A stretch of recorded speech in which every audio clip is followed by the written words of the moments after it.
Le problème du Cameroun, c'est la faible valorisation des facteurs productifs locaux. C'est-à-dire, le système ne permet pas que les Camerounais travaillent et produisent. Mais c'est pas ça ma question, Dieu. Ma question, c'est ma question, c'est puisqu'il parle d'une modification. Non, moi je ne suis pas un exégète des billets.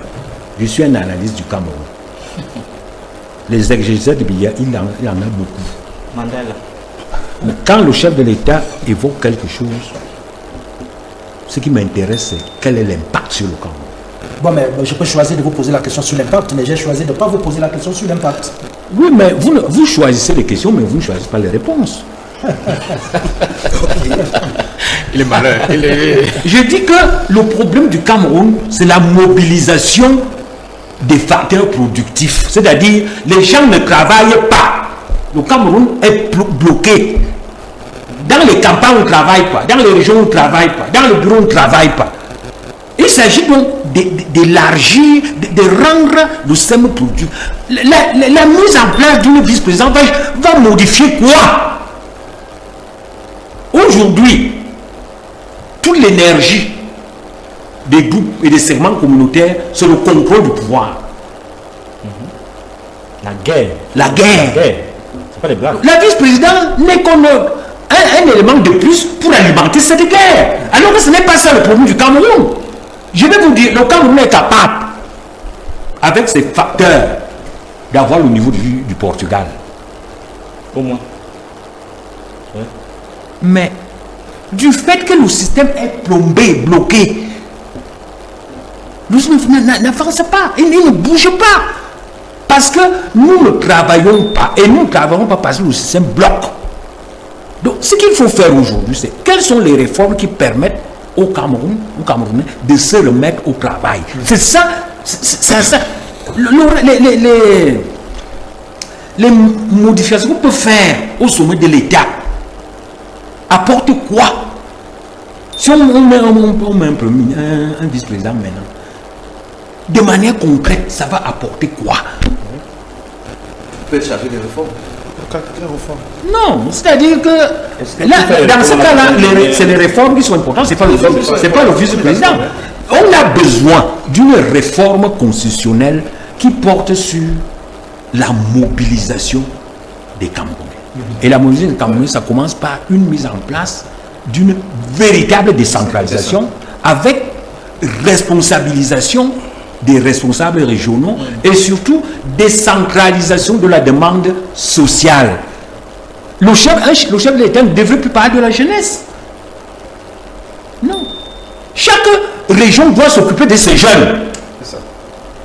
Et le chef de l'État encadre. Dans un pays normal, le chef de l'État devrait se comporter comme un grand-père.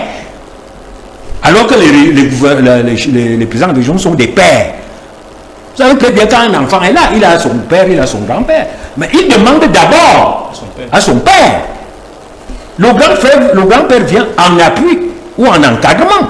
Donc c'est comme ça que le pays devrait fonctionner. C'est-à-dire, Biya devrait être le grand-père et les présidents des régions doivent être les pères. Donc, par rapport à la jeunesse devrait redemander, adresser sa demande sociale au gouverneur. Et le chef de l'État vient en appui. C'est comme ça qu'on peut mobiliser. Mais lorsque de Kousséri c'est pas partout. Mouloundou partout.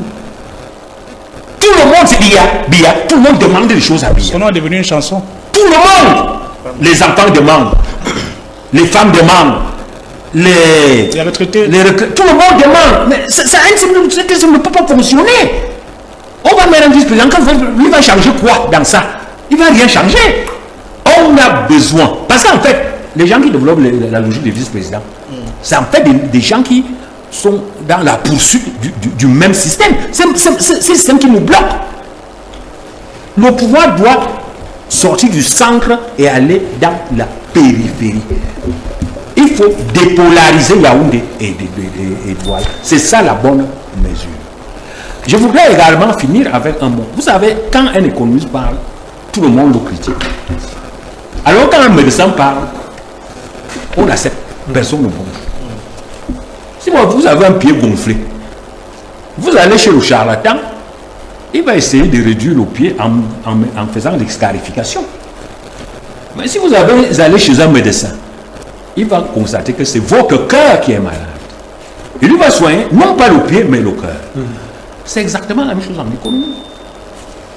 Ce que le profane voit comme le problème, ce n'est pas ça le problème.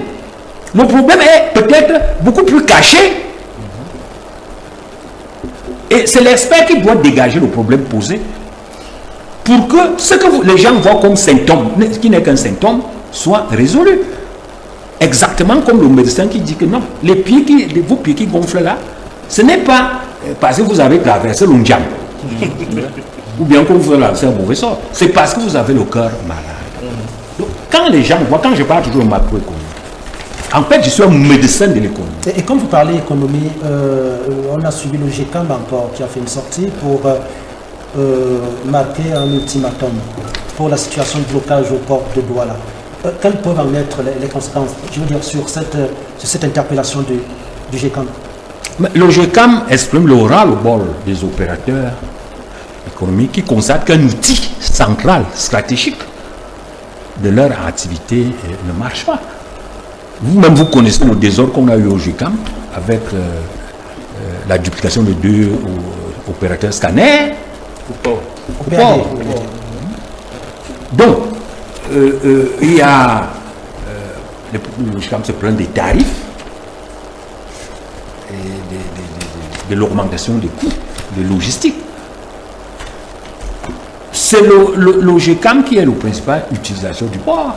C'est normal que lorsque le GECAM se plaint, qu'on en tienne compte. Il ne faut pas oublier, c'est le GECAM quand même qui est le secteur privé en priorité. Quand même. Donc, moi j'ai lu quelque part le GECAM qui excédé a menacé de faire des déclarations, n'est-ce pas, d'importation et d'exportation. C'est-à-dire une sorte de grève. Et on n'imagine pas ce que ça peut donner dans un pays comme le Cameroun. Moi je pense que le port autonome doit se mettre à sa place d'outil central et de partenaire absolu du secteur privé. Et je crois que... En tout cas, le GECAM a donné l'ultimatum jusqu'à demain. Si la situation ne se régularise pas... Non, le GECAM, parce que c'est le GECAM qui est l'acteur opérationnel de l'économie. Donc, quand il se plaint, mon ami, il faut tenir compte. Il faut en tenir compte. Et il faut prouver absolument et de manière extrêmement urgente